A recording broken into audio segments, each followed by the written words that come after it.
How to prepare your portfolio for interest rate hikes. Interest rates are rising, and your portfolio could be in trouble. But don't panic.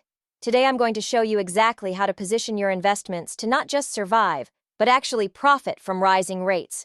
Stick around because the strategies I'm sharing could save you thousands.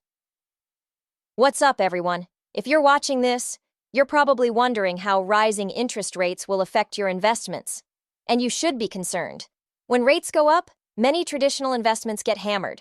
But here's the thing. With the right strategy, you can actually use rate hikes to your advantage. I'm going to break down 5 key moves you need to make right now. Why interest rate hikes matter. First, let's understand why rising rates shake up the markets. When the Federal Reserve raises interest rates, it makes borrowing more expensive for companies. This means lower profits, which typically leads to falling stock prices.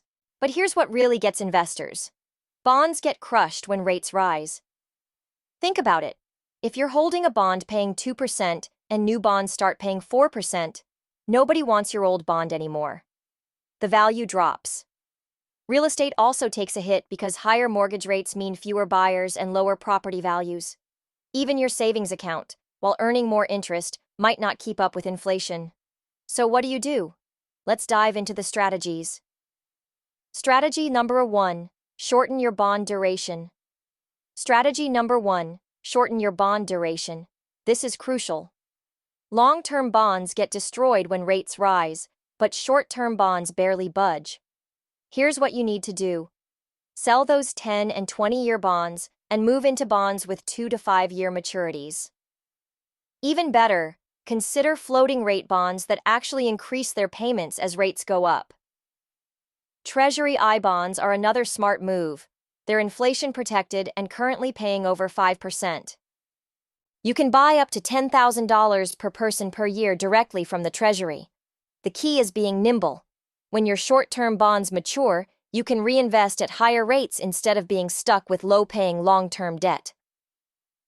Strategy number 2. Focus on value stocks. Strategy 2. Pivot to value stocks. When rates rise, growth stocks, especially tech, often get hammered. But value stocks actually tend to do better. Why? Value companies typically have less debt and generate cash flow today, not in some distant future. Banks are a perfect example. They actually make more money when rates rise because they can charge higher interest on loans. Look for companies in sectors like energy, financials, and utilities. These businesses often have pricing power and can pass increased costs to consumers. Plus, many pay dividends that can help offset any price volatility. Avoid high-growth companies with no profits and lots of debt. When borrowing gets expensive, these companies struggle. Strategy number 3. Diversify into real assets. Strategy 3. Add real assets to your portfolio. I'm talking about commodities, REITs that own the right properties, and maybe even some exposure to precious metals. Commodities like oil, agricultural products, and industrial metals often do well during inflationary periods that accompany rising rates. You can get exposure through ETFs without having to store barrels of oil in your garage. For real estate, focus on REITs that own properties with short-term leases or inflation-adjusted rents. Data centers, cell towers, and self-storage facilities often have pricing power that helps them maintain value. The key is assets that can maintain their purchasing power as the value of money decreases. Strategy number 4. Build cash positions. Strategy 4 might surprise you. Build cash positions. I know, cash seems boring, but when rates are rising, cash becomes more attractive. High-yield savings accounts and money market funds start paying meaningful returns. More importantly, having cash gives you flexibility to buy assets when they get beaten down. Here's the strategy. Keep 6-12 months of expenses in high-yield savings for emergencies. Then build an additional cash position for opportunities.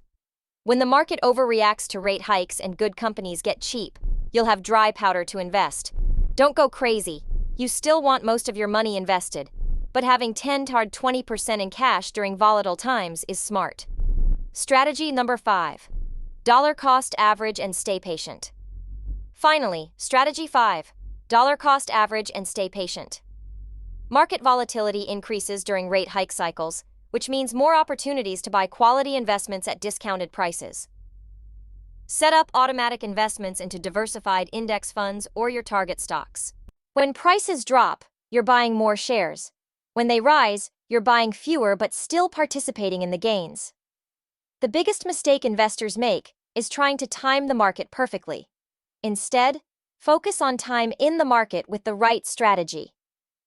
Remember, rate hike cycles don't last forever. The Fed typically raises rates until something breaks. Then they pause, or even cut rates. Your job is to position your portfolio to weather the storm and benefit from the opportunities. Conclusion. Let's recap the 5 strategies. Shorten bond duration, focus on value stocks, diversify into real assets, build cash positions, and dollar cost average consistently. Here's your homework. Review your current portfolio and identify which of these strategies you need to implement. Don't try to do everything at once. Pick 1 or 2 areas to focus on first. And remember, this isn't about timing the market perfectly. It's about positioning yourself to handle whatever the interest rate environment throws at you.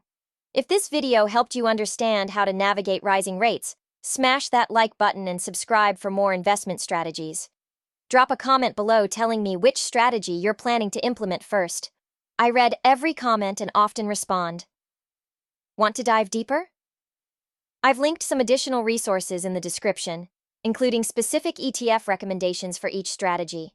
Thanks for watching, and I'll see you in the next video where we'll talk about the biggest mistakes investors make during market volatility. Until then, invest wisely.